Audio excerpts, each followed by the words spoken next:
ঠিক আছে। সাংবাদিক চ্যানেল গুলো আছে, নাম করা সাংবাদিক, ওরা এরকম ভিডিও করছে, ভাই ভাই ভাই কিরকম লাগতো, মাছটা সিপাই নিয়ে যা, সিপাই নিয়ে যা, দেখতে ওর খরচটা কত, কবে যে আগে 5 লাখ নিয়েছিল, পরে আবার আসছে 7 লাখ নিয়েছে।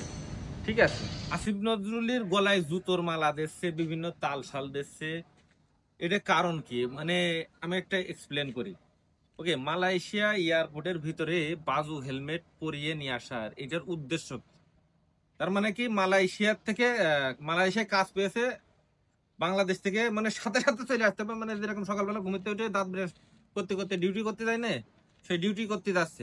ঠিক আছে, এইসব পরে এয়ারপোর্টটা লেবে প্রজেক্টে ঢুকে কাজ দেবে। ঠিক আছে, মানে পৃথিবীতে শুধুমাত্র বাংলাদেশের এই 60 জনই কাজ করবে, আর পৃথিবীতে কেউ কাজ করে না।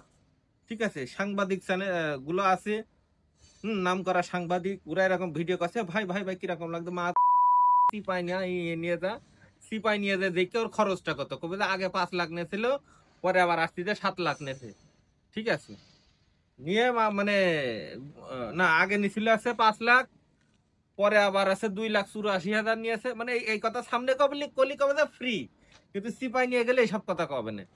তোরা কি মানুষই কিনা, তাই কই দিলাম, তোরা দেশের উন্নয়ন করছিস না মাগির দালালি করছিস? হ্যাঁ, এখনো ভালো হ। সরকার সরকার পরিবর্তন না হয়ে তোরা একটা উপদেষ্টা হয়ে যদি এত কিছু পরিবর্তন করতে পারিস, সংবিধানও পরিবর্তন করতে পারিস, তা যারা বৈধ সরকার হয়ে আসবে, তো সংবিধানের